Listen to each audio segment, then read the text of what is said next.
Hello students, welcome to chemistry class, মানে sorry physical science class by Surya sir. তোমরা দেখছো লাক্সাভেদ। আমাদের শুরু হয়ে গেছিল ইলেকট্রন ব্যাচ, যে ব্যাচে আজকে আমরা মনে হয় থার্ড ক্লাসে আছে, রাইট? আমরা বেশ কয়েকটা ক্লাস এখানে করে নিয়েছি, তড়িৎ বিশ্লেষণ করেছি, তারপরে হচ্ছে আর একটা কি করলাম বেশ মনে পড়ছে না এখন যদিও। তো আমরা 2-3টে চ্যাপ্টার করে নিয়েছি, ওকে।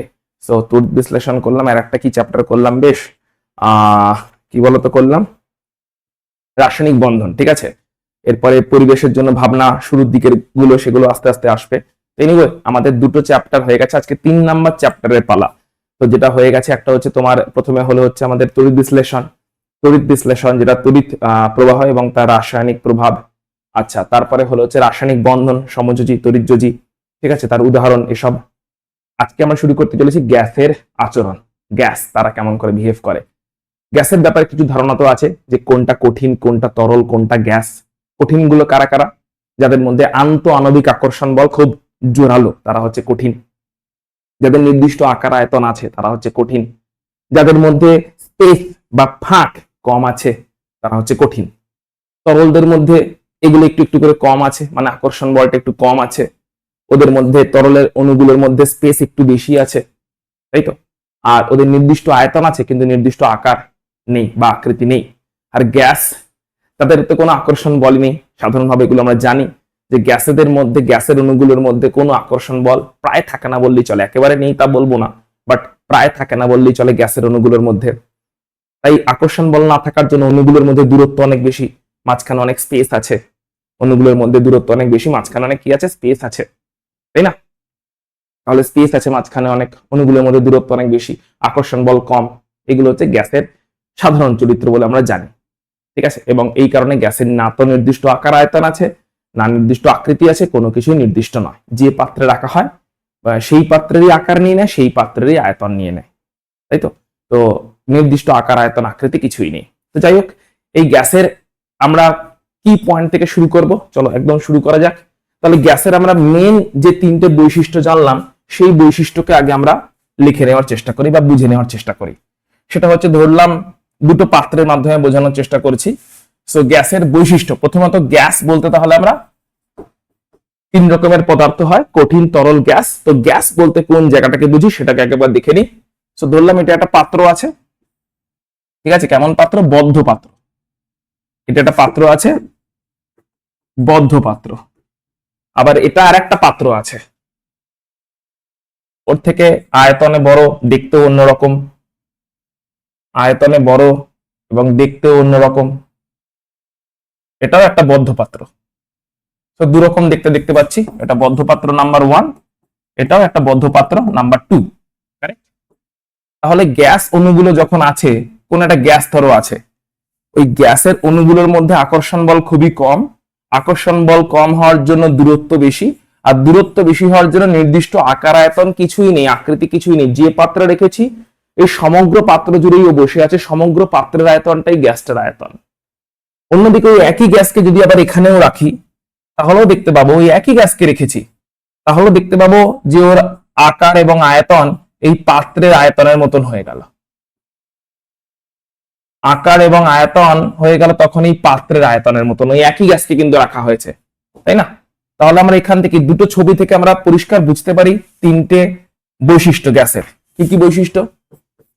গ্যাসের বৈশিষ্ট্য নাম্বার 1, সেটা হচ্ছে যে অণুগুলোর মধ্যে আকর্ষণ বল খুবই কম,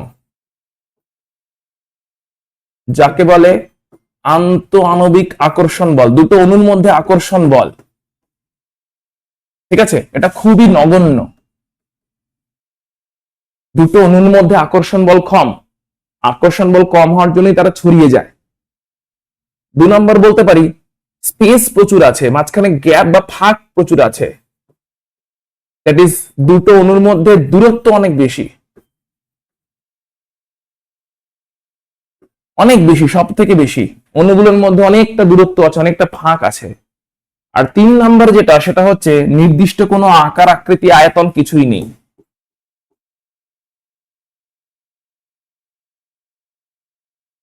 এই 3টে গ্যাসের প্রধান বৈশিষ্ট্য।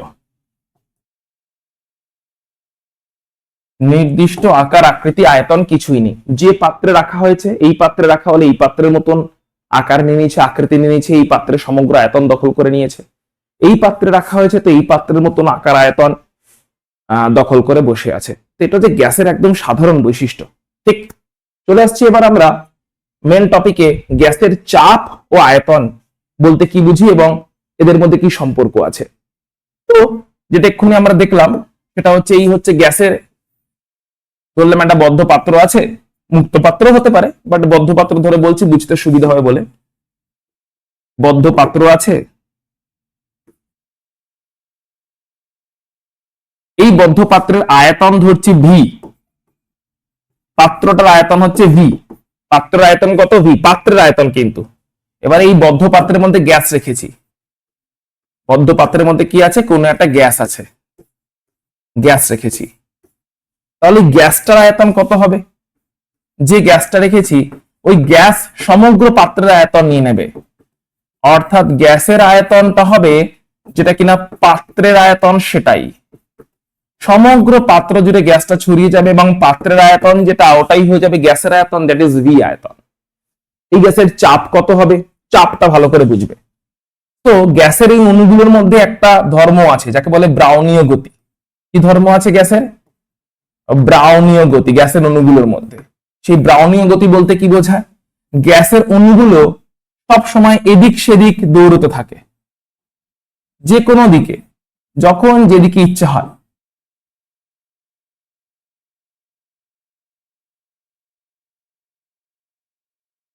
ঠিক আছে, এরকম যখন যেদিকে ইচ্ছা হয় গ্যাসের অণুগুলো এরকম দৌড়তে থাকে। এই যে একটা জিগজ্যাগ, একটা হ্যাপাজার্ড, একটা মানে খুবই বিশৃঙ্খল যে মানে মুভমেন্ট, বিশৃঙ্খল যে গমন গ্যাসের অণুগুলোর, একে বলে ব্রাউনীয় গতি। এবার গ্যাসের অণুগুলো যখন দৌড়তে থাকে তখন ধাক্কা খায় বিভিন্ন জায়গায়, পাত্রের দেওয়ালের সাথেও ধাক্কা খায়। তাহলে দৌড়তে দৌড়তে যখন পাত্রের দেওয়ালে গ্যাসের অণুগুলো ধাক্কা খায়, মানে আমরা বলতে পারি গ্যাসের মধ্যে ব্রাউনীয় গতি আছে, গ্যাসের অণুগুলোর মধ্যে ব্রাউনীয় গতি আছে, তাই না? ব্রাউনীয় গতির জন্য গ্যাসের অণুগুলো ধাক্কা খায়, দৌড়তে দৌড়তে পাত্রের দেওয়ালে গিয়ে ধাক্কা খাবে। গ্যাসের অণুগুলো পাত্রের দেওয়ালে ধাক্কা খায়। এবার যেই পাত্রের দেওয়ালে ধাক্কা খায়, যখন ধাক্কা খায় তখন কি দেওয়ালে বল প্রয়োগ করছে। কোথাও যদি কেউ ধাক্কা খায়, এই গিয়ে ধাক্কা খেলাম, ধাক্কা খেলাম মানে কি বল প্রয়োগ করলাম, দেওয়ালের উপরে বল প্রয়োগ করা হলো। পাত্রের দেওয়ালে ধাক্কা খাওয়া মানে হচ্ছে তাহলে দেওয়ালে বল প্রয়োগ হলো।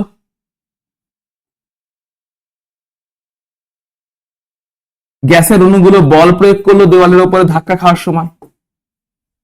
এবারে প্রতি একক ক্ষেত্রফলে যতটা বল প্রয়োগ করলো সেখান থেকে গ্যাসের চাপ তৈরি হয়। তাহলে গ্যাসের চাপ কি বলবো? চাপ হয়ে গেল তাহলে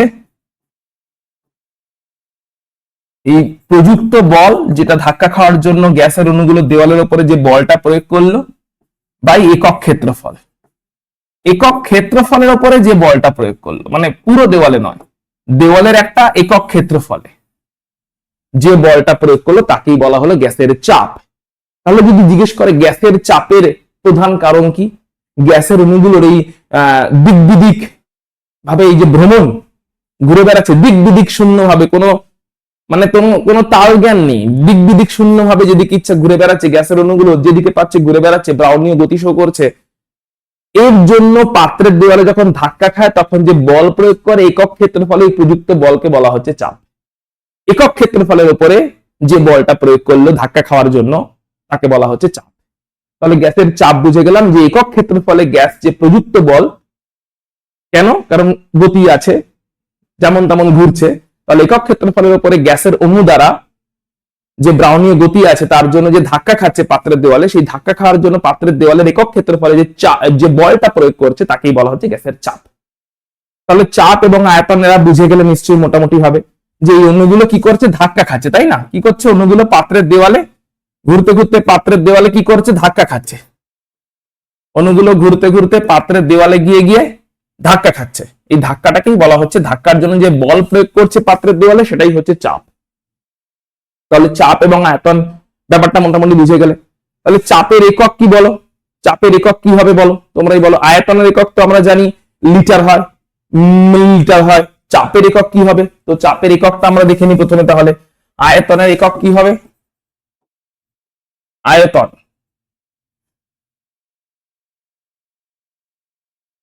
আয়তনের একক হয় তোমার হচ্ছে, যদি সিজিএস হয় তাহলে হয় সেন্টিমিটার কিউব, আর যদি এসআই হয় তাহলে হয় মিটার কিউব। চাপের একক কি হবে? চাপ মানে কি? যতটা বল প্রয়োগ করলো ডিভাইডেড বাই ক্ষেত্রফল, তাই তো? দ্যাট ইজ প্রযুক্ত বলের একক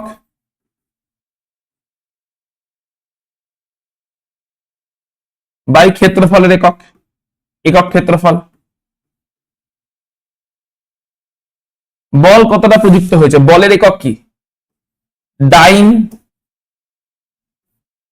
বাই সেন্টিমিটার স্কোয়ার, এটা হবে সিজিএস এ।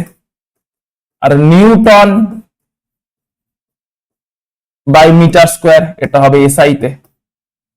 ডাইন পার সেন্টিমিটার স্কোয়ার হবে সিজিএস, আর নিউটন পার মিটার স্কোয়ার হবে এসআই। এবার এই নিউটন পার মিটার স্কোয়ারকে আমরা পাস্কালও বলা হয়, পাস্কালও বলে থাকি, নিউটন পার মিটার স্কোয়ার। তাহলে পাস্কাল হচ্ছে এসআই একক। এই হচ্ছে আমাদের চাপের একক। এছাড়া চাপের আরো দুই একটা একক আছে, যেরকম হচ্ছে বার, টর, এদের মধ্যে কি সম্পর্ক সেটাও দেখে নি। আরো দুই একটা একক আছে চাপের।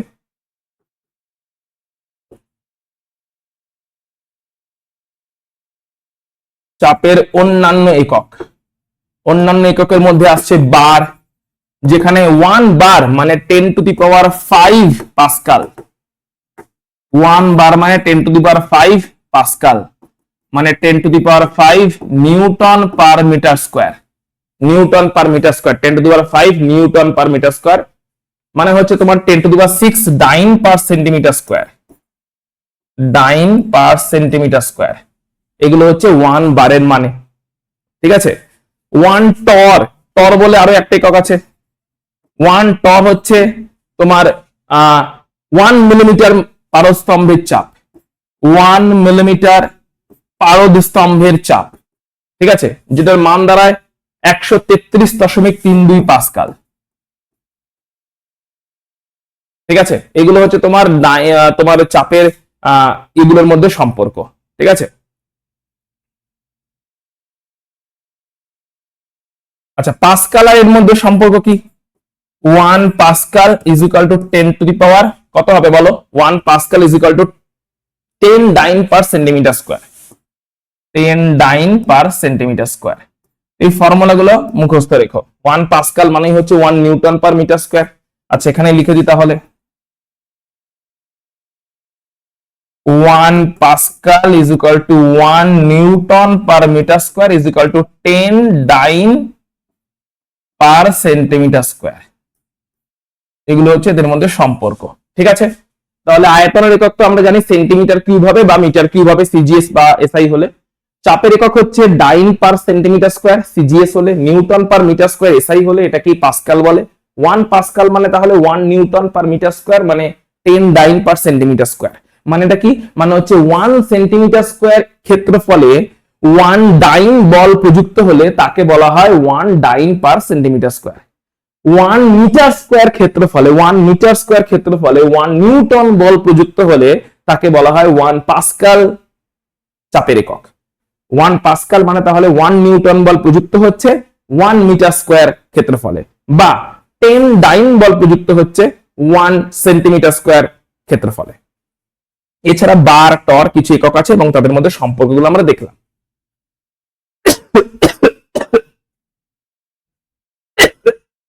সরি, চলে যাচ্ছি এবার প্রমাণ বায়ুমণ্ডলীয় চাপ বলতে কি বোঝায়। প্রমাণ বায়ুমণ্ডলীয় চাপ মানে কি বলো?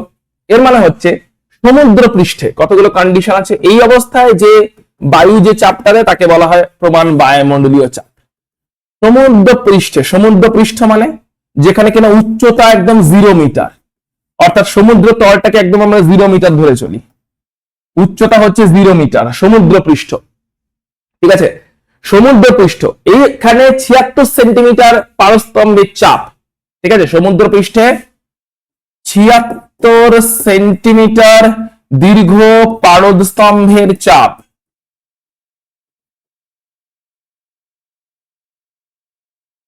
এটাকেই বলা হয় এক বায়ুমণ্ডলীয় চাপ, মানে বায়ু এতটা চাপ সমুদ্র পৃষ্ঠের উপরে দিয়ে থাকে।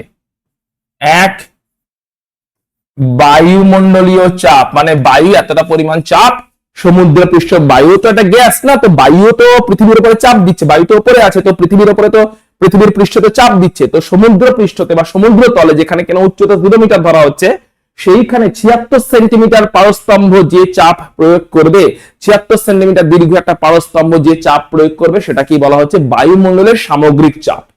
বায়ুমণ্ডলের সামগ্রিক চাপ, এটা হচ্ছে প্রমাণ বায়ুমণ্ডলীয় চাপ। ঠিক মাথায় ঢুকেছে? দুই একটা একক দেখে নি এখান থেকে। চাপ আয়তনের একটা একক হচ্ছে 1 লিটার আছে, আয়তনের এককের মধ্যে একটা আয়তনের একক হচ্ছে একটা লিটার, অন্যান্য এককের মধ্যে 1 লিটার আছে। 1 লিটার মানে কি? 1 লিটার মানে কিন্তু 1000 সেন্টিমিটার কিউব, এটাও মনে রাখতে হবে। 1 লিটার, লিটারের একটা হচ্ছে আয়তনের একক, এর মানে হচ্ছে 1000 সেন্টিমিটার কিউব। সেন্টিমিটার কিউব তো এসিজিএস একক, তো 1 লিটার মানে হচ্ছে 1000 সেন্টিমিটার কিউব। এই সম্পর্কগুলো আমাদের মনে রাখতে হবে। বেশ, তাহলে মাথায় ঢুকে গেছে আশা করছি যে আমাদের ঢুকে গেল আয়তনের একক কি, চাপের একক কি, এবং প্রমাণ বায়ুমণ্ডলীয় চাপ বলতে কি বোঝায় সেটা হচ্ছে সমুদ্র পৃষ্ঠে যেখানে কিনা উচ্চতা একদম 0 মিটার, সমুদ্র পৃষ্ঠকে আমরা একদম 0 মিটার মানে একদম প্রথম মানে ডেপথ ধরে চলি, ওর থেকে কে কতটা উঁচুতে আছে, কোন পাহাড় কত উঁচু আছে, কোন জমি কত উঁচু আছে, সবই সমুদ্র পৃষ্ঠ থেকে দেখে চলি। ঠিক আছে, সমুদ্র পৃষ্ঠ থেকে কতটা উঁচুতে আছে কোনো একটা জমি। তো সমুদ্র পৃষ্ঠ যেখানে কিনা উচ্চতা 0 মিটার, ওইখানে বায়ুমণ্ডলের চাপটা দিচ্ছে, সেই চাপের মানটা কত? সমগ্র বায়ুমণ্ডলে অ্যাজ আ গ্যাস হিসেবে যে চাপটা দিচ্ছে, সমুদ্র পৃষ্ঠ যে চাপ দিচ্ছে সমুদ্র পৃষ্ঠের উপরে, সমুদ্র পৃষ্ঠের উপরে মানে সমুদ্র পৃষ্ঠের একক ক্ষেত্রফলে সমগ্র বায়ুমণ্ডল যে চাপ দিচ্ছে তাকে বলে এক বায়ুমণ্ডলীয় চাপ, যার মানটা কত হচ্ছে? যার মান হচ্ছে 76 সেন্টিমিটার পারদস্তম্ভের চাপের সঙ্গে সমান। তাহলে প্রমাণ বায়ুমণ্ডলীয় চাপ বলতে কি বোঝা যায় আমরা সেটা এখান থেকে বুঝতে পারলাম। ক্লিয়ার? আচ্ছা, নেক্সট চলে যাচ্ছি আমাদের এবারে গ্যাসের কয়েকটা সূত্র, গ্যাসগুলো কি কি সূত্র মেনে চলে। ঠিক আছে, প্রথম সূত্র হচ্ছে বয়েলের সূত্র। বয়েলের সূত্র কি বলছে? বলছে নির্দিষ্ট পরিমাণ যদি গ্যাস নিই, বয়েলের সূত্রের শর্তটা আগে দেখে নি। 1 নাম্বার শর্ত হচ্ছে নির্দিষ্ট পরিমাণ গ্যাস, নির্দিষ্ট ভরের গ্যাস। নির্দিষ্ট ভরের গ্যাস মানে হচ্ছে ভরকে আমরা এম দিয়ে বুঝিয়ে থাকি, দ্যাট ইজ এম হচ্ছে ধ্রুবক, ভরকে আমরা এম বলে থাকি, সো এম হচ্ছে ধ্রুবক, নির্দিষ্ট ভরের গ্যাস নিলাম। আর 2 নাম্বার হচ্ছে উষ্ণতাও নির্দিষ্ট। বয়েলের সূত্রে এই দুটো ধ্রুবক থাকে, ঠিক আছে, এই দুটো ধ্রুবক, নির্দিষ্ট উষ্ণতা, যাই কিছু সূত্রটা বলবে না কেন তখন উষ্ণতা নির্দিষ্ট থাকবে। উষ্ণতাকে আমরা ক্যাপিটাল টি বলে থাকি, এটাও হচ্ছে ধ্রুবক। তাহলে বয়েলের সূত্রের শর্ত কি যদি বলে, বয়েলের সূত্রের দুটো শর্ত আছে, একটা হচ্ছে গ্যাসের ভর ধ্রুবক, নির্দিষ্ট পরিমাণ গ্যাস নেওয়া হয়েছে, গ্যাসের পরিমাণ চেঞ্জ করলে সূত্রটার প্রযোজ্য হবে না। আর 2 নম্বর হচ্ছে উষ্ণতা ধ্রুবক আছে, অর্থাৎ সূত্রটা যতক্ষণ আমরা সূত্রটা নিয়ে যতক্ষণ আমরা ডিসকাস করছি, মানে সূত্রটাকে যা যা দেখতে পাচ্ছি, সূত্রের মাধ্যমে যা দেখতে পাচ্ছি, চাপের পরিবর্তন হচ্ছে, আয়তনের পরিবর্তন হচ্ছে, সেই সমস্ত পরিবর্তন যখন হচ্ছে তখন উষ্ণতার কোনো চেঞ্জ হয়নি, উষ্ণতা ধ্রুবক আছে। ক্লিয়ার? তাহলে এই অবস্থায় সূত্রটা কি বলছে? সূত্রটা বলছে হচ্ছে গ্যাসের যে আয়তন যদি ভি হয় আর ওই গ্যাসের চাপ যদি পি হয়, তাহলে ভি আর পি এর মধ্যে ব্যস্তানুপাতিক সম্পর্ক আছে, একটা বাড়লে অন্যটা কমবে, আয়তন বাড়লে চাপ কমবে, চাপ বাড়লে আয়তন কমবে, যখন এগুলো নির্দিষ্ট আছে, ধ্রুবক আছে। এখান থেকে তাহলে যদি একটা সমানুপাতিক ধ্রুবক নিয়ে আসা হয়, এটা হয় v is equal to k into 1 by p, এবং সেখান থেকে যদি বজ্র গুণন করে দেওয়া হয় তাহলে হয় pv is equal to k is equal to ধ্রুবক, যেখানে k টা হচ্ছে একটা সমানুপাতিক ধ্রুবক। তাহলে চাপ এবং আয়তনের গুণফলটা কিন্তু নির্দিষ্ট। এখান থেকে কি দাঁড়াচ্ছে? এখান থেকে দাঁড়াচ্ছে চাপ এবং আয়তন, চাপ নির্দিষ্ট নয়, আয়তন নির্দিষ্ট নয়, কিন্তু ওদের গুণফলটা হচ্ছে ধ্রুবক। এটাই হচ্ছে বয়েলের সূত্র। কখন? যখন হচ্ছে এই নির্দিষ্ট ভর আর নির্দিষ্ট উষ্ণতা এরা ধ্রুবক। ভর আর উষ্ণতা ধ্রুবক হলে, ভর এবং উষ্ণতা ধ্রুবক হলে গ্যাসের চাপ, ভর এবং উষ্ণতা ধ্রুবক হলে গ্যাসের চাপ কিন্তু স্থির বলেনি, গ্যাসের আয়তনও স্থির বলেনি, কিন্তু চাপ আর আয়তনের গুণফলটা বলছে স্থির, এটাকে বলা হচ্ছে ধ্রুবক। ঠিক? তাহলে এখান থেকে আমরা আর কি আসতে পারি, আর কি কনক্লুশনে আসতে পারি? আমরা আসতে পারি, ধরলাম কোন একটা গ্যাস, এটা কেস স্টাডি দেখছি, কোন একটা গ্যাসের প্রাথমিক অবস্থা, গ্যাসটা প্রাথমিক অবস্থা, আর এটাতে গ্যাসের অন্তিম অবস্থা, মানে কিছু একটা হয়েছে গ্যাসের উপরে, গ্যাসের প্রসারণ হয়েছে, গ্যাসের সংকোচন হয়েছে, কিছু হয়েছে, দিয়ে এটা অন্তিম অবস্থা। প্রাথমিক অবস্থাতে চাপ ধরলাম P1, আয়তন অন্তিম অবস্থায় চাপ ধরলাম P2। প্রাথমিক অবস্থায় যখন চাপ P1 তখন আয়তন ধরলাম V1, তারপরে ধরলাম আয়তনটা বেড়েছে বা কমেছে, দিয়ে অন্তিম অবস্থায় গিয়ে V2 হয়েছে। তাহলে সূত্র অনুযায়ী আমরা বলতে পারবো বয়েলের সূত্রতে যে P1 V1 এটাও ধ্রুবক, P2 V2 এটাও ধ্রুবক, তাহলে P1 V1 is equal two P2 V2।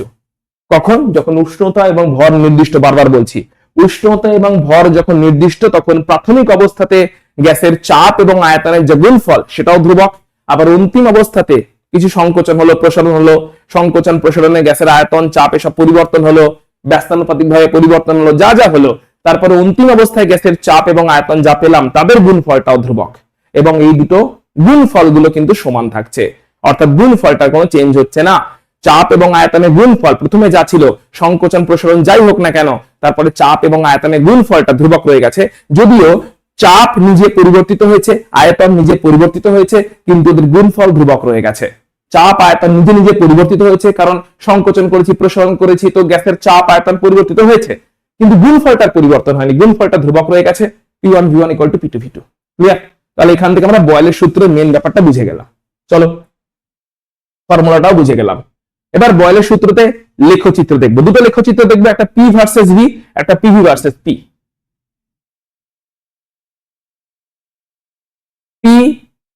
P মানে হচ্ছে চাপ, এদিকে হচ্ছে চাপ যেটা কিনা P, এদিকে আছে আয়তন যেটা কিনা V। এই সূত্র প্রযোজ্য হচ্ছে ক্ষেত্রে PV ইজ ইকুয়াল টু ধ্রুবক। তো PV ইজ ইকুয়াল টু ধ্রুবক হয়, PV ইকুয়াল টু ধ্রুবক হয়, তাহলে এদের মধ্যে কি সম্পর্ক থাকছে? এরকম গ্রাফটা দেখতে লাগছে, ঠিক আছে, দুটো আলাদা আলাদা উষ্ণতাতে। এইটা ধরলাম T1 উষ্ণতা, যেখানে T1টা ধ্রুবক ছিল। এটা ধরলাম T2 উষ্ণতা, যেখানে T2 ধ্রুবক ছিল। উষ্ণতা হচ্ছে T1 বা T2, ঠিক আছে। এদের মধ্যে তাহলে কোনটা বড়?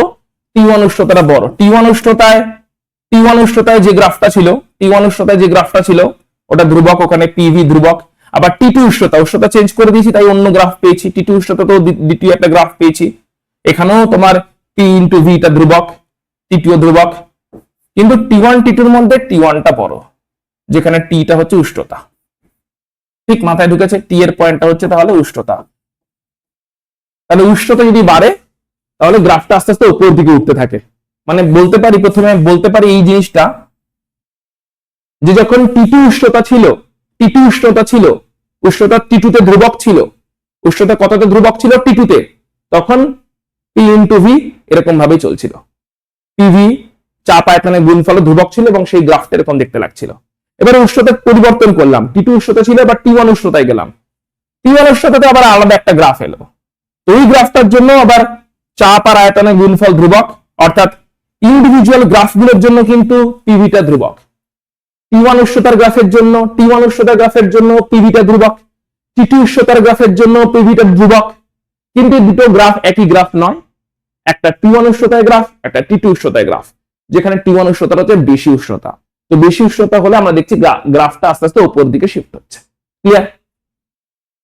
আর একটা গ্রাফ আমরা দেখতে পারি, যেটা হচ্ছে PV ভার্সেস P, মানে হচ্ছে ধ্রুবক PV ভার্সেস চাপ। এইটা PV তো ধ্রুবক, কোনো পরিবর্তনই হবে না, এটা সমান্তরাল চলতে থাকবে।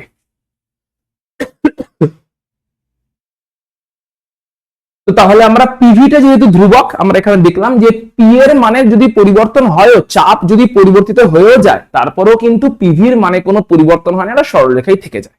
ঠিক আছে, এখানে একটা ইম্পর্টেন্ট কেস স্টাডি করে নিই। কি বলছে কেস স্টাডিটা? বলছে যে যখন বেলুনে হাওয়া ভরা হয়,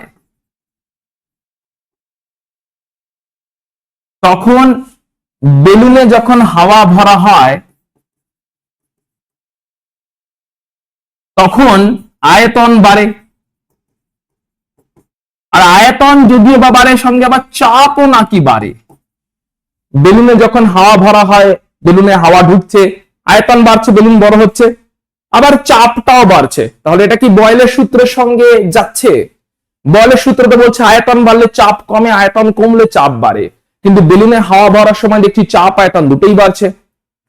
এখানে বয়েলের সূত্র প্রযোজ্য হচ্ছে না, কারণ হাওয়া ভরার সময় ভরটা স্থির থাকছে না, ভরও বেড়ে যাচ্ছে। গ্যাসে হাওয়া যখন ভরছি, গ্যাসটা যখন ভরছি বেলুনে, ভরও স্থির নেই, তাই এখানে বয়েলের সূত্র প্রযোজ্য নয়। আমরা লিখতে পারি বয়েলের সূত্র প্রযোজ্য নয়। কেন প্রযোজ্য নয়? কারণ ভর ধ্রুবক নয়, ভরও বাড়ছে, ভরটাও বাড়ছে, তাই ভরকে নির্দিষ্ট থাকতে হতো, তবেই গিয়ে আয়তন বাড়লে চাপ কমতো বা আয়তন কমলে চাপ বাড়তো।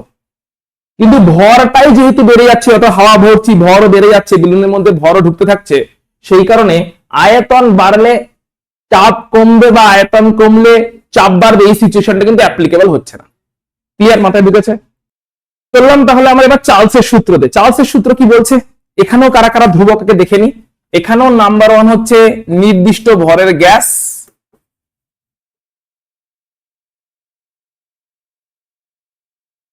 নির্দিষ্ট ভরের গ্যাস হওয়ার জন্য এম হচ্ছে ধ্রুবক, নির্দিষ্ট ভরের গ্যাস হওয়ার জন্য এম হচ্ছে এখানে ধ্রুবক, আর এর সঙ্গে এখানে চাপ নির্দিষ্ট চাপ,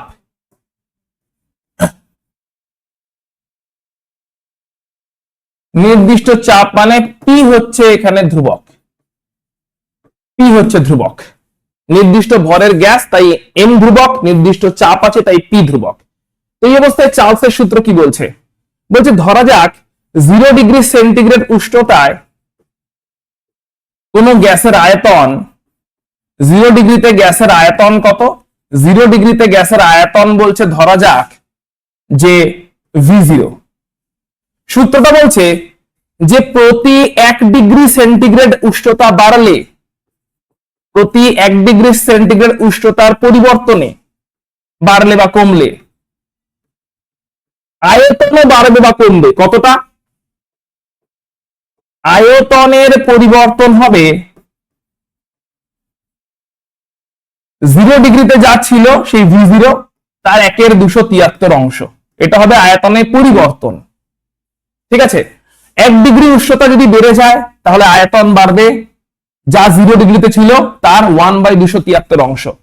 1 ডিগ্রি উষ্ণতা যদি কমে যায় তাহলে আয়তন কমবে, এবং সেটা হবে কতটা কমবে? 0 ডিগ্রিতে যা ছিল তার 1/273 অংশ। এটা বাড়বে বা কমবে? 0 ডিগ্রিতে ছিল কত? V0। 1 ডিগ্রি বাড়লে আয়তন বাড়বে কতটা? এতটা।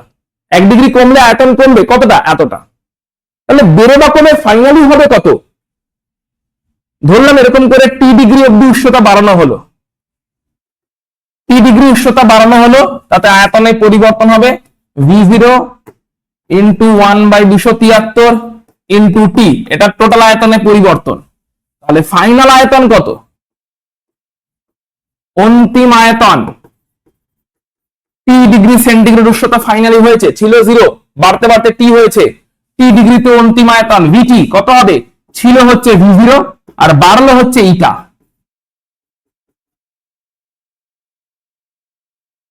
এই দুটো যোগ করলে যেটা হবে এটাই হবে ফাইনাল আয়তন, that is V0 plus V0T by 273, এইটা হবে তোমার ফাইনাল আয়তন।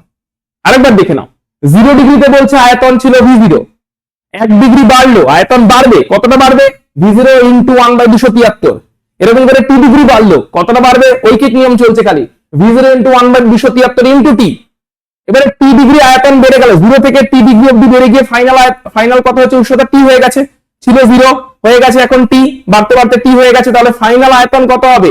টি ডিগ্রিতে পৌঁছে যাওয়ার পরে ফাইনাল আয়তন কত হবে? টি ডিগ্রিতে পৌঁছে যাওয়ার পরে ফাইনাল আয়তন হবে, ছিল হচ্ছে V0 শুরুতে 0 ডিগ্রিতে, তার সঙ্গে বেড়েছে কতটা? যেটা বেড়েছে দুটোকে যোগ করে দিলাম, তাহলেই সেটা হবে 2 ডিগ্রিতে পৌঁছানোর পরে গ্যাসটার ফাইনাল আয়তন। ক্লিয়ার? এটা হচ্ছে তাহলে আমাদের চার্লসের সূত্রের গাণিতিক রূপ হয়ে গেল, চার্লসের সূত্রের গাণিতিক রূপ হয়ে গেল। এখান থেকে আমরা দুটো কেস স্টাডি করব। আচ্ছা, বয়েলের গাণিতিক রূপ কোথায়? হ্যাঁ, বক্স করে দিয়েছি। চার্লসের গাণিতিক রূপকে আমরা বক্স করলাম। চলো আমরা দুটো কেস স্টাডি করবো বয়েলের সূত্রের চার্লসের গাণিতিক রূপ থেকে। Case study. তো case study number 1, case study number 1 কি বলছে? বলছে আমরা জানি যে কেলভিন স্কেলে উষ্ণতা হচ্ছে সেন্টিগ্রেডে যা উষ্ণতা তার সঙ্গে 273 অ্যাড করলে পাওয়া যায়। কেলভিনের উষ্ণতা হচ্ছে সেন্টিগ্রেডের উষ্ণতার সঙ্গে 273 অ্যাড করলে পাওয়া যায়। তাহলে VT ইজ ইকুয়াল টু এসেছে V0 plus V0 into T by 273। লসাগু করে দিচ্ছি 273 V0 প্লাস V0 টি, sorry V0 into 273 plus V0 টি। এবারে V0 কমন নিচ্ছি বাই 273, এটা কমন নিয়ে বার করলাম, তাহলে হয় হচ্ছে এটা 273 প্লাস টি। আর 273 প্লাস টি কে আমরা বলেছি kelvin, that is V0 into capital T by 273। যেখান থেকে আমরা বলতে পারি V0 টাও ধ্রুবক, 273 ধ্রুবক, তাহলে VT সমানুপাতিক ক্যাপিটাল টি। এটাও চার্লসের সূত্রের আর একটা রূপ, এটাও চার্লসের সূত্রের একটা রূপ, যেখানে আয়তন বাড়লে উষ্ণতা বাড়লে আয়তন বাড়বে এবং উষ্ণতা কমলে আয়তন কমবে, সেটা দেখতে পাচ্ছি। কারণ V0 এবং 273 এগুলো সবই ধ্রুবক, V0 তো ধ্রুবক, 273 ধ্রুবক, তাহলে V এর সঙ্গে টি সমানুপাতিক। V0 ধ্রুবক এবং V0 বলতে পারি এখানে V0 বাই 273 এই পুরোটাই হচ্ছে ধ্রুবক, V0 বাই 273 এই পুরোটাই হচ্ছে ধ্রুবক। তাই V0 বাই 273 যেহেতু পুরোটাই ধ্রুবক, তাই V is equal to V0 by 273, মানে V এর সঙ্গে V0 বাই 273 যে ধ্রুবক ইন্টু টি, তাহলে V equal to V0 by 273 into T. That is কি দাঁড়ালো? এর মানেটা দাঁড়ালো হচ্ছে যে V এর সঙ্গে টি হচ্ছে সমানুপাতিক। কি করে পেলাম একবার কেস স্টাডিতে দেখে নি। আমাদের কাছে ছিল হচ্ছে এইটা হচ্ছে আমাদের 1 নাম্বার সমীকরণ ছিল, যেটা আগেই আমরা ধরো 1 নাম্বার সমীকরণ দিয়ে দিচ্ছি। এইটা আমাদের 1 নাম্বার সমীকরণ। VT is equal to V0 plus V0 by VT is equal to V0 plus V0 T by 273। এই 1 নাম্বার সমীকরণে লসাগু করলাম, লসাগু করে V0 বাই 273 কমন নিলাম, কমন নিলে ভেতরটা পেলাম 273 প্লাস টি। 273 এর সঙ্গে টি ডিগ্রি সেন্টিগ্রেড অ্যাড করলে হয় কেলভিন স্কেলে উষ্ণতা ক্যাপিটাল টি। তাহলে 273 প্লাস টি ডিগ্রি সেন্টিগ্রেড এই জায়গায় বসিয়ে দিলাম কেলভিন স্কেলে উষ্ণতা capital T. 273 plus degree centigrade small T, 273 plus degree centigrade হচ্ছে স্মল টি, তার সঙ্গে কেলভিন স্কেলে উষ্ণতা ক্যাপিটাল টি বসিয়ে দিলাম তার জায়গায়। তাহলে VT দাঁড়ালো হচ্ছে V0 by 273 into capital T. V0 by 273 ধ্রুবক, তাই V এর সঙ্গে টি সমানুপাতিক, এখান থেকে আমরা বলতে পারছি। এটা চার্লসের সূত্রের আর একটা রূপ। Case study number 2, case study number 2 তে আমরা পরমাণু শূন্য উষ্ণতাটা বের করব। কি বের করব? পরমাণু শূন্য উষ্ণতা। পরমাণু শূন্য উষ্ণতা, এটা কোন উষ্ণতা? পরমাণু শূন্য উষ্ণতা হচ্ছে সেই উষ্ণতা যেখানে গ্যাসের আয়তনটা 0 হয়ে যায়, গ্যাসের আয়তন 0 ধরে নেওয়া হয়, অর্থাৎ VT 0, ফাইনাল আয়তন 0। তাহলে VT যদি 0 হয়, VT যদি 0 হয়, তাহলে 1 নাম্বার সমীকরণে VT এর জায়গায় যদি 0 বসাই, 1 নাম্বার সমীকরণ আবার লিখছি, VT যেটা কিনা 0, সেটা হচ্ছে তোমার V0 plus V0 T by 273। তো 0 is equal to V0 common নিচ্ছি, 1 প্লাস টি বাই 273। এর দুটো মানে, দুজনের গুণফল 0, মানে হচ্ছে হয় V0 টা 0 অথবা অথবা 1 প্লাস টি বাই 273, এই পার্টটা 0। এবারে V0 তো 0 নয়, V0 টা তো 0 ডিগ্রিতে আয়তন, এটা তো 0 নয়। 0 ডিগ্রিতে আয়তন তো আমরা 0 ধরিনি, V0 হচ্ছে 0 ডিগ্রিতে আয়তন, এটা তো 0 ধরিনি, তাহলে V0 তো 0 নয়, তার মানে ওইটাই 0। 1 প্লাস টি বাই 273, এটাই 0। এখান থেকে লসাগু করা হচ্ছে 273, সেখান থেকে টি বেরোচ্ছে মাইনাস 273 ডিগ্রি সেন্টিগ্রেড। তাহলে এই মাইনাস 273 ডিগ্রি সেন্টিগ্রেডকে বলা হয় পরম শূন্য উষ্ণতা, যে উষ্ণতাতে গ্যাসের আয়তন 0, যে উষ্ণতায় গ্যাসের আয়তন 0 হয়ে যায়, যে উষ্ণতায় গ্যাসের আয়তন পরম শূন্য উষ্ণতা হচ্ছে সেই উষ্ণতা যে উষ্ণতায় গ্যাসের আয়তন 0 হয়ে গেছে, এবং সেই পরম শূন্য উষ্ণতার মান কত? Minus 273 degree centigrade. চার্লসের সূত্রের দুই রকমের লেখচিত্র আছে, সেটাও দেখে নি। একটা লেখচিত্র হচ্ছে এই ইকুয়েশন থেকে তৈরি হচ্ছে, VT is equal to V0 plus V0T by 273। এই ইকুয়েশন থেকে যে লেখচিত্র পাচ্ছি সেই লেখচিত্রটা এরকম দেখতে হবে। এদিকে আছে T ডিগ্রি সেন্টিগ্রেড, এদিকে আছে আয়তন V বা VT, এরকম দেখতে লাগবে। এবং এটা VT যখন 0 সেই মোমেন্টে টিটা হচ্ছে -273 ডিগ্রি সেন্টিগ্রেড। যখন ভিটির মান 0 হয়ে গেছে, ভিটির মান যখন 0 হয়ে গেছে তখন টি ডিগ্রিটা হচ্ছে কত, -273 ডিগ্রি সেন্টিগ্রেড, যেটাকে আমরা পরম শূন্য উষ্ণতা বলেছি এক্ষুনি। এই পজিশনে, এই পয়েন্টে ভিটির মান 0, আয়তন 0। জিজ্ঞেস করতে পারা যায় যে প্রকৃতপক্ষে কি গ্যাসের আয়তন 0 হয়ে যায় -273 ডিগ্রি সেন্টিগ্রেডে? বাস্তবেও কি এটা হয়? অঙ্কের মাধ্যমে তো দেখলাম -273 হচ্ছে এমন একটা টেম্পারেচার যে টেম্পারেচারে গ্যাসের আয়তন নাকি 0 হয়ে যায়, কিন্তু বাস্তবে -273 ডিগ্রি সেন্টিগ্রেড উষ্ণতা অবধি পৌঁছানোর আগেই গ্যাস আর গ্যাস থাকে না, সে ঘনীভূত হয়ে গিয়ে তরল বা কঠিন হয়ে যাবে। -273 ডিগ্রি সেন্টিগ্রেড উষ্ণতাতে পৌঁছানোর আগেই গ্যাস আর গ্যাস থাকবে না, সে ঘনীভূত হয়ে গিয়ে তরল বা কঠিন হয়ে যাবে। তাই -273 গ্যাসের আয়তন প্রকৃতপক্ষে 0 হবে কি হবে না সেটা বাস্তবভাবে যাচাই করার কোনো উপায় নেই। অঙ্কের নিয়মে -273 ডিগ্রি হচ্ছে সেই উষ্ণতা যেখানে গ্যাসের আয়তন 0 হয়ে যাবে, এটাকেই বলা হয় পরম শূন্য উষ্ণতা, এটাকেই বলে পরম শূন্য উষ্ণতা। কিন্তু প্রকৃতপক্ষেই হবে কিনা এটা যাচাই করার কোনো উপায় নেই। কেন? কারণ -273 ডিগ্রি উষ্ণতা, এত কম উষ্ণতা, এত নিম্ন উষ্ণতায় পৌঁছানোর অনেক আগেই গ্যাসটার গ্যাস থাকবে না, ওটা তরল বা কঠিনে পরিণত হবে ঘনীভূত হয়ে গিয়ে। ক্লিয়ার? দ্বিতীয় যে লেখচিত্রটা পাওয়া যেতে পারে সেটা হচ্ছে কেমন, সেটা হচ্ছে V এর সঙ্গে পরম উষ্ণতা, কেলভিন স্কেলে উষ্ণতা। এটা ডিগ্রি সেন্টিগ্রেড স্কেলে উষ্ণতা ছিল, ডিগ্রি সেন্টিগ্রেড স্কেলে উষ্ণতাটা এরকম যাবে, দেখতে লাগবে। আর কেলভিন স্কেলে যদি উষ্ণতা হয়, কেলভিন স্কেলে যদি উষ্ণতা হয় তাহলে গ্যাসটা, তাহলে এই লেখচিত্রটা এরকম দেখতে লাগবে। তখন লেখচিত্রটা এরকম দেখতে লাগবে, যেখানে তোমার P হচ্ছে ধ্রুবক, P কেমন, চাপ হচ্ছে ধ্রুবক। আমরা জানি অলরেডি যে চার্লসের সূত্র তখনই প্রযোজ্য যখন চাপের মান ধ্রুবক। চার্লসের সূত্র তখনই প্রযোজ্য যখন চাপের মান ধ্রুবক। তাহলে এই হয়ে গেল আমাদের চার্লসের সূত্রের সিচুয়েশনস গুলো। এবারে বয়েলের সূত্র আর চার্লসের সূত্র সমন্বয় করলে কি দাঁড়াবে দেখা যাক। বয়েল এবং চার্লস সমন্বয় করলে আমাদের গ্যাসের অবস্থার সমীকরণ পাওয়া যায়। তাহলে নির্দিষ্ট ভরের গ্যাস ধরছি, অর্থাৎ ভর হচ্ছে ধ্রুবক, নির্দিষ্ট ভরের গ্যাস যেখানে কিনা ভর হচ্ছে ধ্রুবক, ভর হচ্ছে কি ধ্রুবক। আচ্ছা, এই অবস্থাতে আমরা এখন ধরছি যে বয়েলের সূত্র কি বলছে দেখো। বয়েলের সূত্র বলছে আয়তনের সঙ্গে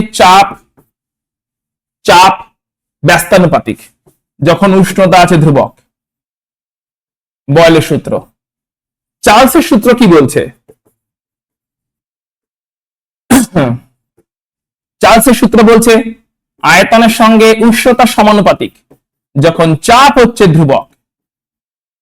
দুজনকে একসাথে কম্বাইন করলে কি দাঁড়ায়, একসাথে কম্বাইন করলে দাঁড়ায় আয়তনের সঙ্গে এই দুটোর গুণফলই সমানুপাতিক যখন দুজনেই পরিবর্তনশীল। টিওপি কেউ ধ্রুবক নয়, দুজনেই পরিবর্তনশীল, দুজনেই পরিবর্তিত হচ্ছে, তখন এদের গুণফলটার সঙ্গে আয়তন সমান হয়ে যায়। গুণফলটাতে সমানুপাতিক চিহ্ন সরিয়ে একটা যদি সমান চিহ্ন আনা হয় তাহলে একটা ধ্রুবক আসে K into T by P, যেখান থেকে আসে PV by T is equal to K is equal to ধ্রুবক। এই PV by T is equal to K is equal to ধ্রুবক বা PV is equal to KT, এটা হচ্ছে তোমার সূত্রগুলো সমন্বয়। PV is equal to KT, ঠিক আছে, সূত্রের সমন্বয়, দুটো সূত্রকে কম্বাইন করলে এরকম আসে। তার মানে আমরা বলতে পারি যে প্রাথমিক অবস্থা ছিল কোন একটা গ্যাসের, প্রাথমিক অবস্থাতে গ্যাসটার চাপ ছিল P1, ওই গ্যাসের আয়তন ছিল V1, ওই গ্যাসের উষ্ণতা ছিল T1। গ্যাসের উপরে কিছু একটা সংকোচন প্রসারণ হয়েছে, যে গ্যাসটা গেছে অন্তিম অবস্থায়, অন্তিম অবস্থায় গ্যাসের চাপ P2, অন্তিম অবস্থায় গ্যাসের আয়তন V2, অন্তিম অবস্থায় গ্যাসের উষ্ণতা T2। যদি এরকম হয়ে থাকে তাহলে এদের মধ্যে সম্পর্ক কি? P1 V1 by T1 is equal to P2 V2 by T2। এটাই হচ্ছে গ্যাসের অবস্থার সমীকরণ। P1 V1 by T1 is equal to হবে P2 V2 by T2। এটাই হচ্ছে গ্যাসের অবস্থার সমীকরণ। প্রাথমিক অবস্থা থেকে যখন গ্যাস অন্তিম অবস্থায় যাবে তখন PV by T এটা ধ্রুবক থাকে, PV by T তে কোনো পরিবর্তন হয় না। So P1 V1 by T1 ধ্রুবক, P2 V2 by T2 ধ্রুবক, ঠিক আছে? P1 into V1 by T1 এটাও ধ্রুবক, P2 into V2 by T2 এটাও ধ্রুবক। দ্যাট ইজ তার মানে হচ্ছে P1 V1 by T1 equal to P2 V2 by T2। Clear? তাহলে এখন দেখবো আদর্শ গ্যাস কারা আর বাস্তব গ্যাস কারা। আদর্শ গ্যাস হচ্ছে যারা বয়েলের সূত্র, চার্লসের সূত্র, অবস্থার সমীকরণ এগুলো মেনে চলে সব সময়তে। আদর্শ গ্যাস কারা? যারা সকল অবস্থায় বয়েলের সূত্র, চার্লসের সূত্র,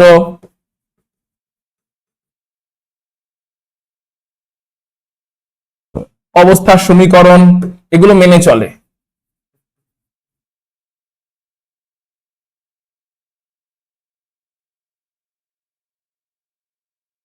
আর বাস্তব গ্যাসগুলো কি আদর্শ গ্যাস? না, বাস্তব গ্যাসগুলোর আচরণে বিচ্যুতি দেখা যায়। বাস্তব গ্যাস কারা? এরা হচ্ছে এই সমস্ত আচরণে আদর্শ গ্যাসের আচরণ থেকে বিচ্যুত হয়, মানে এগুলো মেনে চলে না সঠিকভাবে।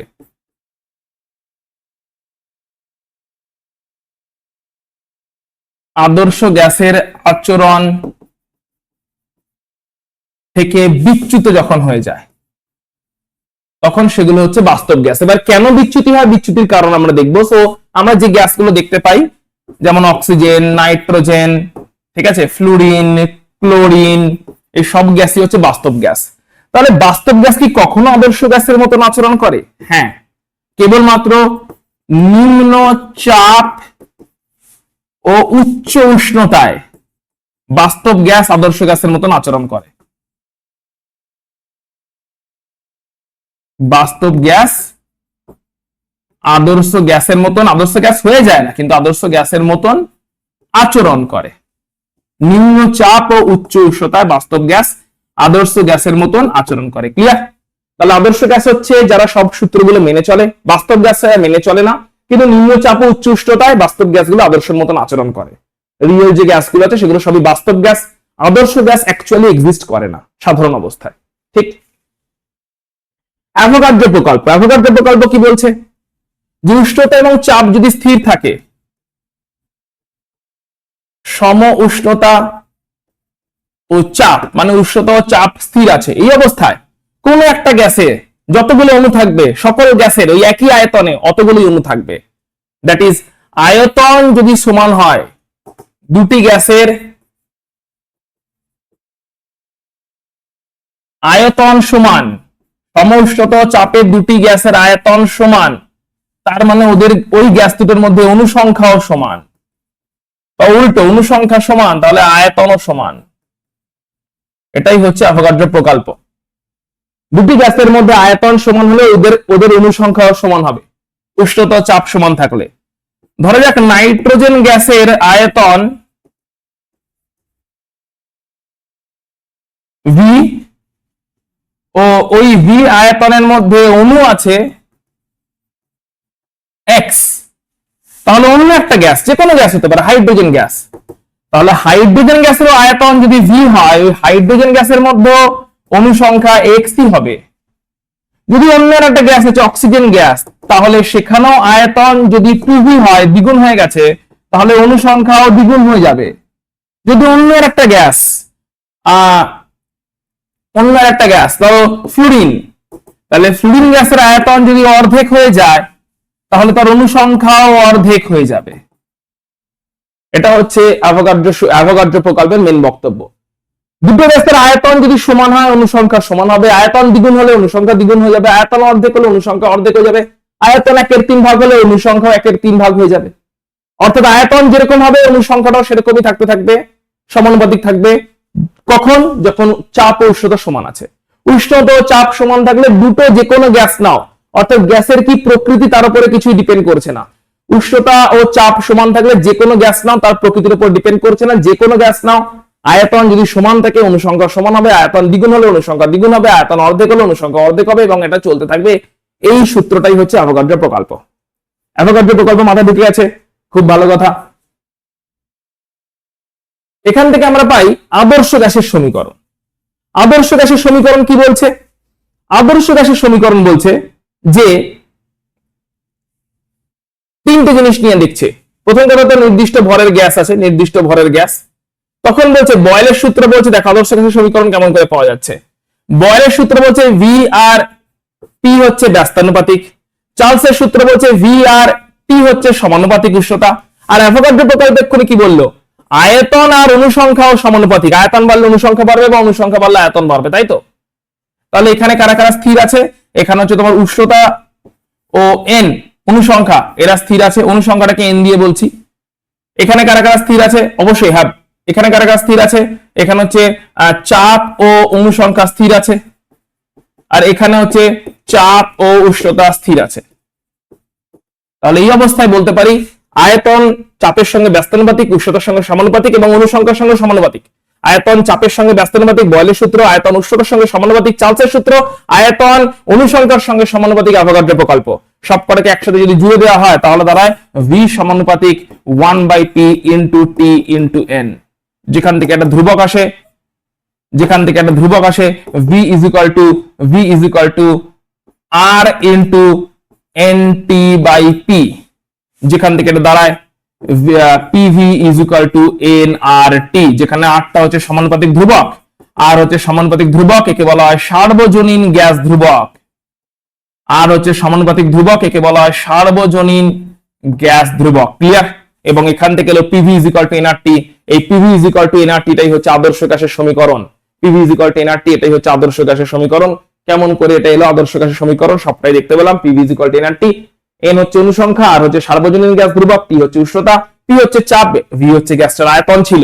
ক্লিয়ার? মাথায় ঢুকে গেছে? তাহলে এবার আমরা সার্বজনীন গ্যাস ধ্রুবকের ব্যাপারে একটা দুটো কথা দেখে নেওয়ার চেষ্টা করবো যে সার্বজনীন গ্যাস ধ্রুবকটা তাহলে কি করে বেরোচ্ছে।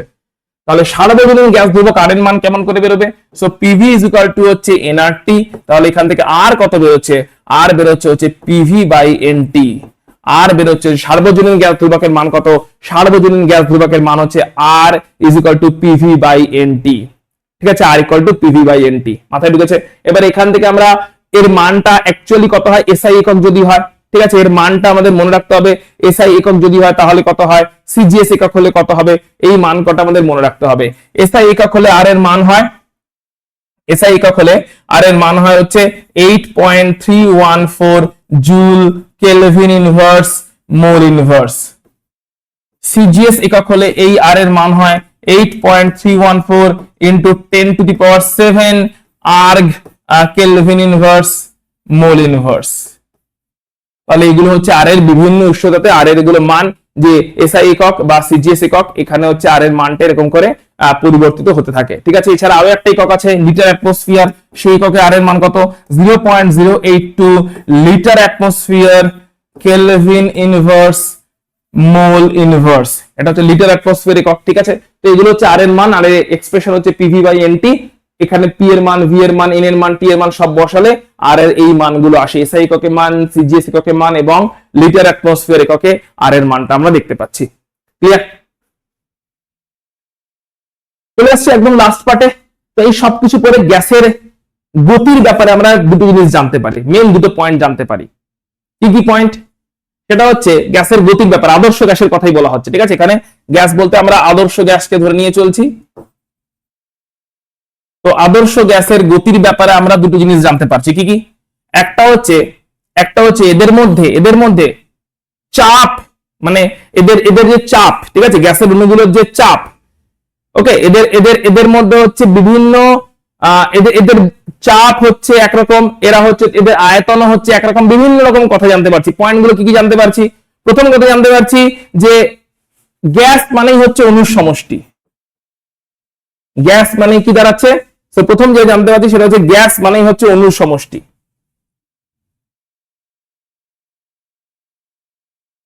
প্রচুর অণুর সমষ্টি, কিন্তু অণুগুলো একই রকমের নয়, অণুগুলো হচ্ছে ভিন্ন ভিন্ন রকমের। ঠিক আছে, গ্যাস মানে হচ্ছে প্রচুর পরিমাণ অণুর সমষ্টি এবং সেগুলো একই রকমের অণু নয়, তারা ভিন্ন ভিন্ন রকমের অণু।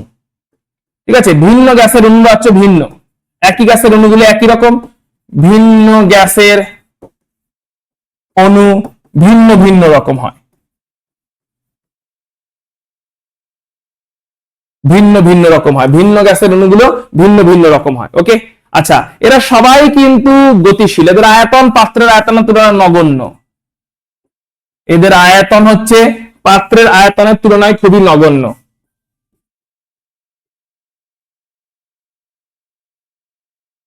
পাত্রের আয়তনের তুলনায় মানে পাত্রের যা আয়তন সেই তুলনায় এক একটা অণুর আয়তন খুবই নগণ্য, পাত্রের আয়তনের তুলনায় এক একটা অণুর আয়তন কিন্তু খুবই নগণ্য। তো আয়তনের মানে অণুগুলো একটা অণুর আয়তন তাহলে পাত্রের আয়তনের তুলনায় খুবই নগণ্য, অণুগুলো ভিন্ন ভিন্ন গ্যাসের অণু ভিন্ন ভিন্ন রকমের হয়, আয়তনটা একেবারেই নগণ্য ওদের মধ্যে। আচ্ছা, অণুগুলো হচ্ছে সর্বদা গতিশীল, অণুগুলো হচ্ছে সর্বদা গতিশীল, যেটা আগেই বলেছি ব্রাউনীয় গতি, তাই না? সর্বদা গতিশীল এবং গতিশীল হওয়ার কারণে সবসময় ধাক্কা খায়, সর্বদা গতিশীল হওয়ার জন্য অণুগুলো সবসময় ধাক্কা খায়। কাদের সাথে ধাক্কা খায়? একটা অণু অন্য অণুর সাথে ধাক্কা খায়, পাত্রের দেওয়ালের সঙ্গে ধাক্কা খায়। ঠিক, অণুগুলোর মধ্যে কোনো আকর্ষণ বা বিকর্ষণ বল নেই, অণুগুলোর মধ্যে কোনো আকর্ষণ বা বিকর্ষণ বল তারা অনুভব করে না। ঠিক আছে, ধাক্কা খাওয়ার মাঝের যে সময়টা অণুগুলো সমবেগে সরল রেখায় যায়, অণুর বেগ হচ্ছে সমবেগ,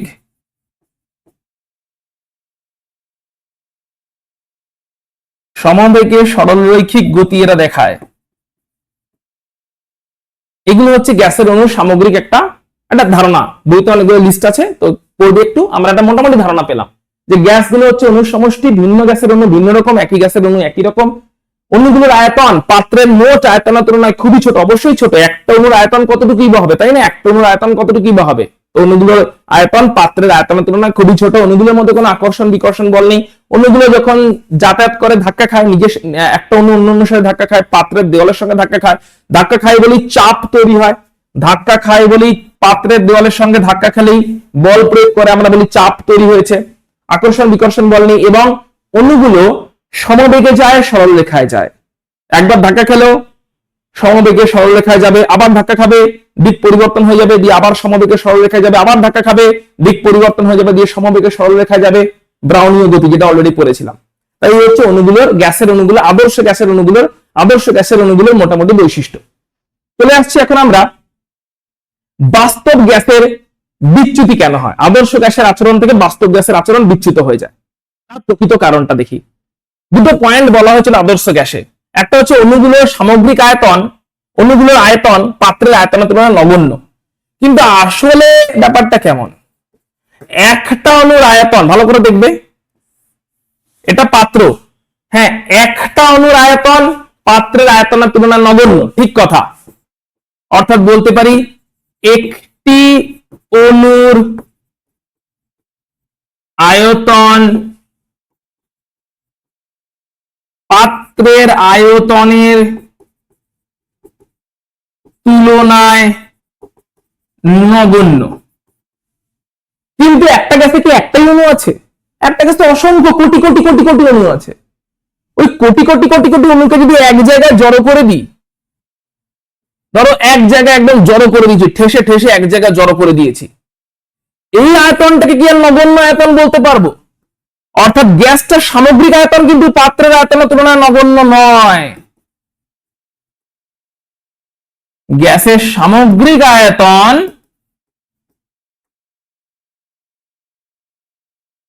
পাত্রের আয়তনের তুলনায় নগণ্য নয়। ঠিক আছে, একটি অণুর আয়তনকে বলতে পারি পাত্রের আয়তনের তুলনায় নগণ্য, একটি অণুর আয়তন হতো পাত্রের আয়তনের তুলনায় নগণ্য। কিন্তু গ্যাসটার অনেকগুলো অণু নিয়ে গ্যাস হয়েছে, সেই সবকটা অণুকে যদি এক জায়গায় জড়ো করে দিই, তাহলেও কিন্তু গ্যাসের সামগ্রিক আয়তনটা পাত্রের আয়তনের তুলনায় নগণ্য নয়। তাহলে আদর্শ গ্যাসের যে কথাটা বলা হলো যে নগণ্য, সেটা তো সত্যি সত্যি হচ্ছে না বাস্তব গ্যাসগুলোর জন্য। তাই বাস্তব গ্যাস আদর্শ গ্যাসের মতন আচরণ করতে পারছে না, কারণ আদর্শ গ্যাসের মতন আচরণ করতে গেলে এই গ্যাসটা সমগ্র আয়তন নগণ্য হতে হতো। কিন্তু গ্যাসটা প্রকৃতপক্ষে সমগ্র আয়তন তো নগণ্য নয়, একটি অন্য আয়তন হতে পারে নগণ্য, কিন্তু গ্যাসটা সামগ্রিক আয়তন তো পাত্রের আয়তনের তুলনায় নগণ্য নয়। আদর্শ গ্যাসের আচরণে বলা হচ্ছে আদর্শ গ্যাসের আয়তনটা নাকি নগণ্য হয় পাত্রের আয়তনের তুলনায়, যেটা কিন্তু সত্যি হচ্ছে না বাস্তব গ্যাসগুলোর জন্য। তাই আদর্শ গ্যাসের মতন আচরণ করতে পারছে না বাস্তব গ্যাসগুলো, প্রকৃত যে গ্যাসগুলো আছে। দ্বিতীয় কথা হচ্ছে কি, চাপ, সরি আকর্ষণ বল।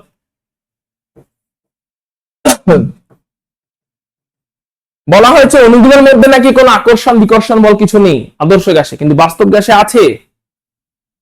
অর্থাৎ বাস্তব গ্যাসের ক্ষেত্রে অণুগুলির মধ্যে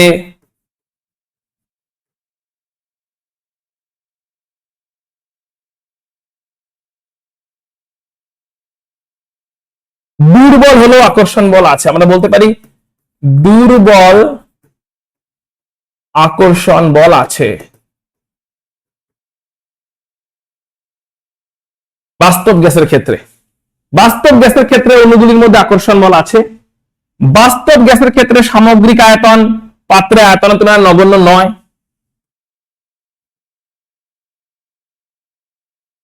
এই সমস্ত কারণে বাস্তব গ্যাসের আচরণটা আদর্শ গ্যাসের মতন হয়ে ওঠে না। কারণ দেখতে পাচ্ছি পরিষ্কার, আদর্শ গ্যাস হতে হলে পাত্রের আয়তনকে বা অণুর আয়তনকে নগণ্য হতে হতো, গ্যাসের আয়তনকে নগণ্য হতে হতো। আদর্শ গ্যাস হতে গেলে তোমার আকর্ষণ বিকর্ষণ কোনো বল থাকলে চলতো না। কিন্তু বাস্তব গ্যাসের ক্ষেত্রে গ্যাসের আয়তন পাত্রের আয়তনের তুলনায় নগণ্য হচ্ছে না, দুর্বল হলেও আকর্ষণ বল থাকছে। এই সমস্ত কারণে বাস্তব গ্যাস আদর্শ গ্যাসের আচরণ থেকে বিচ্যুত হয়ে যাচ্ছে। আমাদের গ্যাসের আচরণ সম্পূর্ণভাবে এখানে শেষ হচ্ছে। কি মাথা ঢুকেছে তো? অঙ্ক টঙ্ক কিছু করিনি, জাস্ট আমরা কনসেপচুয়ালি ডেরিভেশন ফর্মুলা এবং টোটাল গ্যাস চ্যাপ্টারটাতে কি কি কনসেপ্ট আছে টোটালটা কভার করলাম। অঙ্ক টঙ্ক আবার পরে অন্য কোনো ক্লাসে করবো। আজকে ক্লাসটাতে আমরা শুরু করেছিলাম ইলেকট্রন ব্যাচ। যে ইলেকট্রন ব্যাচের পারপাস ছিল প্রত্যেকটা চ্যাপ্টারকে একটু সামারি করে দেওয়া। তো প্রত্যেকটা চ্যাপ্টারকে সামারি করে দিচ্ছি। এখানে খালি ওয়ান শটের মাধ্যমে আমরা চেষ্টা করছি যাতে টপিক গুলোকে টাচ করতে পারি এবং টপিক গুলোর পিছনে কনসেপ্টটা তোমাকে আরো একবার বুঝিয়ে দিতে পারি। কোথাও না কোথাও পড়ছো তো বুঝিয়ে দিতে পারি। তো সেই সেন্সে আমাদের কনসেপচুয়ালি এবং ফর্মুলা ডেরিভেশনস কেমন করে ফর্মুলাগুলো আসছে, একক সবকিছু নিয়ে এবং তার সঙ্গে কনসেপ্ট কি আছে না আছে, আমাদের গ্যাসের আচরণ এখানে শেষ হচ্ছে। দেখা হচ্ছে এরকমই কোনো আরো একটা ভিডিওতে, যেখানে আমরা পরের কোনো না কোনো চ্যাপ্টারকে নিয়ে আসবো। তবে অঙ্কগুলো কিন্তু এখনই প্র্যাকটিস করছি না, অঙ্কের প্র্যাকটিস আমরা পরীক্ষার আগে আগে করবো। ওকে, চলো তাহলে আজকের ক্লাসটা আমরা এখানে শেষ করছি। শেয়ার করে দিও বন্ধুদের সাথে, কেমন?